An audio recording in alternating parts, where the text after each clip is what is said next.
and the first time their teenage driver gets behind the wheel, Tess. We're not there yet. And that's one of the things I dread. 3 drivers all at the same time eventually. Yeah, can't even imagine. And you know what, from what I hear, no matter how much you practice with them, it's almost impossible, of course, to prepare them for everything they may encounter. So someone who has been there, done that, twice, Heidi joining us right now with more on a local school that's trying to bridge a gap, because as we know with the pandemic, there are a lot of gaps right now. There are a lot of gaps, and during the pandemic, a lot of kids have been able to do a little bit more driving with their parents, so that is good news. But it's one of those times where if you are a person of faith, man, you do some serious praying when you get in that car with your new driver. It is terrifying. But the owners of DrivingMBA, they want to partner with parents as they get ready to send those kids out onto the roadway. It's kind of nerve-wracking at first just to get into it, to make sure that you're doing everything right. In just a few months, Tristan Clark will be hitting the streets of Phoenix. But before then, so we're clearing ahead, checking our mirrors. He's trying to calm those nerves here at DrivingMBA in Scottsdale. We use high-tech simulation. We use a very comprehensive approach to driver training.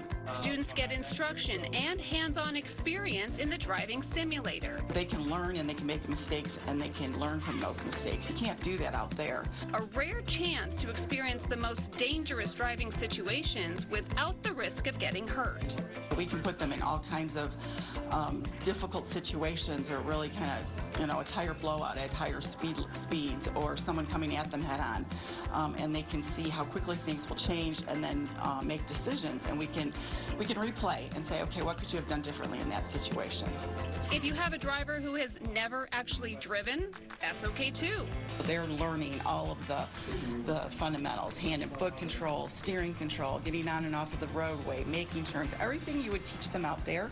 They're building that skill in a safe, controlled environment. But it's the defensive driving that students and parents are most interested in. My biggest concern is the other people, because there are a lot of crazy people. I'm afraid I'll get into a bad accident or something like that. Michelle Clark has already sent one child to classes here and says one of the biggest benefits is seeing her son's confidence improve.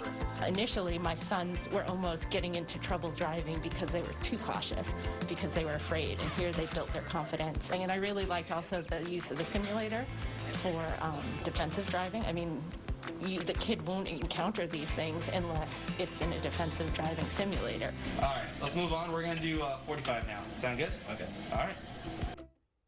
So that simulator can also create situations where students are driving in rain or even snow. Those are things obviously we don't encounter a whole lot here in the Valley. Well, the rain we do, but it's, you know, if they go away to college or if they move somewhere else, they'll at least have that kind of tucked back in their memory. So a lot of kids, as I mentioned, have been driving with mom and dad during the pandemic, staying at home more, and they're offering a class to see, is your kid ready? It's $149. We put their website on our website, azfamily.com. But ladies, I know, like you said, you're not there yet. It is scary, but even with my 2 older ones already driving, I'm thinking maybe I should send them there, because they kind of get into their comfort zone after they've been driving for a little bit. And then I get in the car with them and I'm like, what are you doing? You have forgotten everything I taught you.